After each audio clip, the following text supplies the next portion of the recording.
আসসালামু আলাইকুম সবাইকে। আমি তনি বলছি কানাডা মন্ট্রিয়াল থেকে। অনেক সকাল তো ফ্যামিলি নিয়ে বের হয়ে পড়েছি, কারণ আজকে শনিবার আর প্ল্যান হচ্ছে বাইরে যাব ঘুরতে পরিবার সবাইকে নিয়ে। তো আমরা ডাউনটাউনে পৌঁছে গেছি। অবাক লাগে এই ডাউনটাউন এখন এত শান্ত, যেহেতু অনেক সকাল 7টা বাজে। তো মনে হচ্ছিল যেন বিল্ডিংগুলি ঘুমাচ্ছে আর রাস্তাঘাটটা একদম ফাঁকা। একদম এত সকালে কে বের হবে, কারণ এই জায়গাটা হচ্ছে খুব বিজি এরিয়া, কিন্তু অফিস আদালত সব বন্ধ, সবার কাজ বন্ধ। তো যে কারণে দেখা গেছে যে রাস্তাটা একদম ফাঁকা। আমরা দুজন খুব হাসছিলাম, কারণ আমাদের দুজনের প্লেসটা একটা ইয়াং কাপলের জন্য একটু স্যাক্রিফাইস করেছিলাম। ওরা একটু অন্য দিকে গিয়ে মানে ক্লোজলি দুজন বসতে চেয়েছিল, আমাদেরকে রিকোয়েস্ট করাতে আমাদের সিটটা ছেড়ে দিই। আমার পাশে আমার ছেলে বসেছে, এর জন্য আমাদের ট্যুরম্যান আমাদের জার্নিটা নিয়ে শর্টকাট কিছু বললেন যে কিভাবে আমরা টিকিট পেতে পারি, কোথায় কোথায় আমরা যেতে পারি, কি কি দেখার মতো প্লেসগুলো আছে। তো মন্ট্রামলা যাওয়ার ঠিক মিডল পথে আমাদের একটি ছোট টাউনে নিয়ে যায়, যেখানে আমরা 40 মিনিটের মতো মনে হয় একটা ব্রেক নিয়েছিলাম। নাস্তা খেয়েছি, চা কফি খেয়েছিলাম। বাসা থেকে আমি কিছু কফি বানিয়ে নিয়ে গিয়েছিলাম, কারণ এত সকালে কোন রেস্টুরেন্ট খোলা আছে কিনা আমার তো আইডিয়া ছিল না।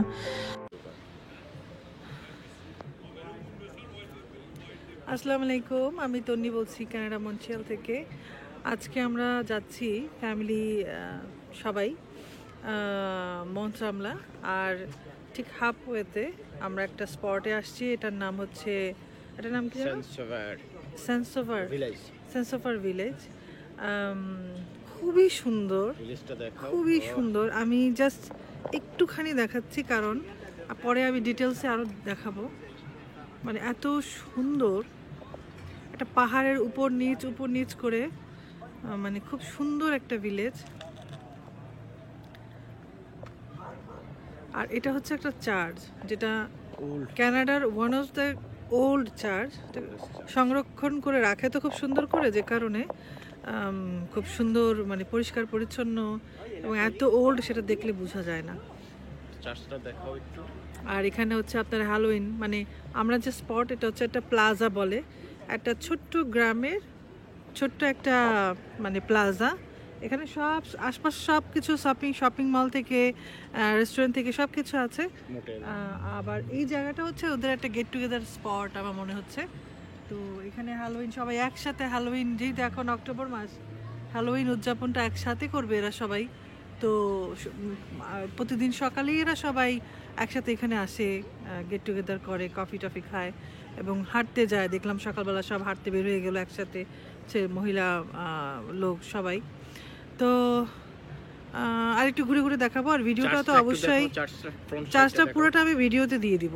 হ্যাঁ, তো দেখতে থাকেন, ভালো লাগবে। সেন্টসোভারে এই চার্চটা 1850-তে স্টার্ট হয় আর ওপেন হয় 1853-তে, কিন্তু দুর্ভাগ্যবশত এটা বার্ন হয়ে গিয়েছিল। এটাকে আবার রিবিল্ড করা হয় 1873-তে, আর একটা বেল আছে অনেক উপরে, সেটা 1892-তে অ্যাড করা হয়। এটা হচ্ছে কানাডার 1 out of 8, হোল কানাডার 1 out of 8 চার্চের মধ্যে একটা, যেটা ওল্ড। তো আমি ভিতরে ঢুকলাম, একটু মানে ভিডিও করব, সব কিছু ঘুরে ভিতরটা দেখাবার জন্য, কারণ এটা এত ফেমাস যেহেতু। কিন্তু মনে হচ্ছিল কেউ মারা যাওয়ার পরে ওদের যেটা গেট টুগেদার থাকে, দোয়া টোয়া পড়া বা সামথিং এরকম কোনো কিছু অ্যারেঞ্জ করা হয়েছিল। যেহেতু আমি ওখানে ইনভাইটেড না, আমার কিছুটা আনইজি ফিল করছিলাম, তো আমি বের হয়ে গিয়েছি ওখান থেকে। তা না হলে আমি একদম সামনে পর্যন্ত গিয়ে পুরোটা আমি রেকর্ড করতাম, কারণ এটা অনেক ওল্ড ছিল। তো যারা যারা এখনো ওদিকে যাননি, গিয়ে দেখে আসতে পারেন। তো দেখার অনেক কিছু ছিল। আসলে হচ্ছে এটা অনেক উঁচুতে, আর চারিদিকে ছোট ছোট ছোট ছোট করে ঘর, মানে মনে হবে যেন পুতুল খেলার ঘর, মানে পুতুলের ঘর, কিন্তু কাছে গেলে নর্মাল ঘর। আর ঘরগুলো কালার করা হয়েছিল ভ্যারাইটি কালারে। আসলে হচ্ছে কি, অনেক ছোট একটা সিটি, কিন্তু খুব সুন্দর সাজানো গোছানো, যেহেতু আমার টাইম কম, আমি এত ভালো করে ঘুরতে ফিরতে পারিনি। বিভিন্ন দোকানে যাব, বিভিন্ন জায়গায় যাব, আর এত আর্লি মর্নিং, যেহেতু শনিবার বন্ধ থাকে সব কিছু, তো সব বন্ধ, সব ক্লোজ, খুলে নেই, হয়তো পরে খুলবে আরও, কারণ শনি রবিবার দিন একটু লেট খুলে দোকান টোকান।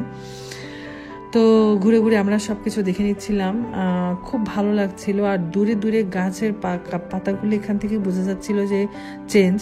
আর এই সেন্ট মানে সেন্ট সোভারের এই যে লরেন শেইন মাউন্টেন, এটা ফেমাস একটা মাউন্টেন স্কির জন্য। কানাডার কুইবেক সিটিতে প্রথম দিকেই স্কি এখান থেকেই শুরু হয়, যেটা পরবর্তীতে নর্থ আমেরিকাতে অনেক ফেমাস হয়ে গিয়েছিল 1934-এ অনেক স্কির জন্য, মানে স্কির জন্য মেইন এই জায়গাটা প্রসিদ্ধ। আর হচ্ছে 1972 থেকে এটা একটা রিসোর্ট বানিয়ে ফেলেছে, স্কি রিসোর্ট, এখানেই ফার্স্ট কুইবেকের। তো যে কারণে এটা অনেক ফেমাস। আগে কেউ মন্ট্রামলা যাওয়ার আগে অবশ্যই এই জায়গাটা ভিজিট করে যাবেন, অনেক কিছু জানতে পারবেন। একটু সময় নিয়ে আসলে, আমি যেমন সময় পাচ্ছিলাম না, এর জন্য আমি বেশি ঘুরে ফিরে দেখতে পারিনি। আমি আশপাশের দোকানগুলোতে গিয়েছিলাম সকালবেলা, কিন্তু সব বন্ধ মোটামুটি, হয়তো আরও পরে খুলবে। আর এটা হচ্ছে আপনার একটা কি বলে ইনফরমেশন সেন্টার, এই ছোট একটা জায়গা, যে আপনি এখানে আসার পরে আপনার কী জানতে চান। কানাডার আনাচে কানাচে প্রচুর স্টোরি, এগুলো সময় নিয়ে বলতে হয়। আমি আমার ব্লগের মাধ্যমে সবসময় আপনাদের কাছে এইসব ইনফরমেশনগুলো একটু একটু করে দেওয়ার চেষ্টা করি, ইনশাল্লাহ দিব সামনে আরও।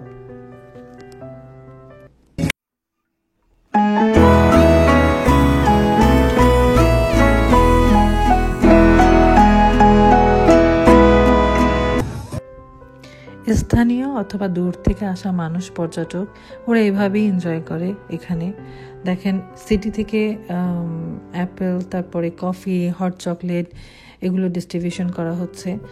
এখানে যারা আসছেন তারা এই এনভায়রনমেন্টটা এখন এনজয় করার চেষ্টা করছে। হট চকলেট খাচ্ছে, কেউ কফি নিচ্ছে। তো আমি ওখান থেকে কফি নিয়েছিলাম, কারণ ওদের কফিটা, মেশিনের কফি অনেক ভালো হয়।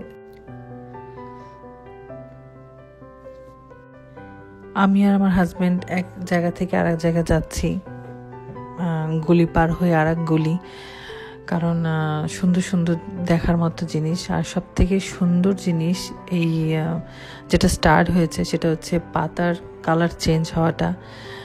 আমি ক্যামেরাতে এত সকালে, যেহেতু মেঘলা আর একটু মেঘলা ছিল, এই রোদ উঠছে, এই মেঘলা, আমি পুরোটা কাভার করতে পারিনি। আমার নেক্সট ভিডিও যেটা আসছে ওটার মধ্যে হয়তো আপনাদেরকে ভালো করে দেখাতে পারবো। তো পিছনের দিকে হয়তো বা দেখলে বুঝতে পারবেন যে গাছের পাতা অনেকটা চেঞ্জ হয়ে গিয়েছে। এই জিনিসটা দেখার জন্যই মূলত আমি যাব মন্ট্রামলাতে, কারণ এটা একটা অদ্ভুত সুন্দর জিনিস যেটা আমি দেখিনি। গাছের পাতা, ম্যাপেল লিপস যেগুলো চেঞ্জ হয় কালার, সবুজ থেকে ইয়েলো থেকে রেড, এত সুন্দর, অকল্পনীয়। তো যাই হোক, দোকানগুলো খুললে আপনাদেরকে ঘুরে ঘুরে আমি দেখাতাম ভিতরে কি আছে। আমি বাইরে থেকে একটু দেখেছিলাম, কিন্তু সেটা আমি আর রেকর্ড করিনি, জিনিসটা ভালো দেখায় না। এই কারণে যদি আজকে সারাদিন থাকতাম তাহলে পুরো ভিলেজটা আপনাদেরকে দেখাতাম কত সুন্দর। কারণ কিছুক্ষণ পরই আমাদেরকে বাসে উঠতে হবে আমাদের মেইন ডেস্টিনেশনে পৌঁছাতে। যে আকর্ষণে এতটা দূর ছুটে এসেছি আমরা এর জন্য। তো এটা হচ্ছে কফি। তো কফিটা বেশ মজার ছিল। দূরে পাহাড় দেখা যাচ্ছে, পাহাড়টা মনে হচ্ছে বেশ কাছে, কিন্তু এটা অনেক উপরে, কারণ এই মাউন্টেনটাই হচ্ছে সব থেকে উঁচু মাউন্টেন না, সব থেকে উঁচুটা না, তবে উঁচু, মানে সব থেকে প্রথম ফেমাস মাউন্টেন হচ্ছে এটা। তো আমরা বাসে উঠে নিচ্ছি, আর আমাদের ডেস্টিনেশন পয়েন্টটা দেখা যাচ্ছে দূর থেকে। মানে আমি অলরেডি পাগল হয়ে গিয়েছিলাম। আমি পুরোটা আপনাদেরকে দেখাবো কালকের ভিডিওতে। আর এখানে এসেই আগে একটা লেক পড়ে, লেকে আমরা একটু ঘোরাঘুরি করে নিলাম আগে, কারণ আমি জানি না ওখান থেকে ফেরত আসার পর টাইম পাবো কিনা। তো একটু ছবি তুলে নিলাম, একটু ফ্রেশ হাওয়া খেয়ে নিলাম বাস থেকে বের হওয়ার পরে। আর অনেক এক্সাইটেড, কারণ সুন্দর ওয়েদার, তার সাথে হচ্ছে মানে ভিউ যেটা আপনার ব্রেনটাকে পুরো হালকা করে দিবে। এত সুন্দর ভিউ, দূর থেকে দেখা যাচ্ছে নিশ্চয়ই ইয়েলো, তারপরে গ্রিন রেড কালারের একটা কম্বিনেশন। আরও উপরে উঠলে আরও সুন্দর করে দেখা যাবে, যেটা আমি কালকের ভিডিওতে আপনাদেরকে ইনশাল্লাহ দেখাবো। তো সবাই অপেক্ষায় থাকবেন আর ভালো থাকবেন, আমাদের জন্য দোয়া রাখবেন। নেক্সট ভিডিও নিয়ে আসবো আমি ইনশাল্লাহ। সাবস্ক্রাইব করবেন প্লিজ, আর অবশ্যই কমেন্ট করে জানাবেন কেমন লেগেছে। আল্লাহ হাফেজ।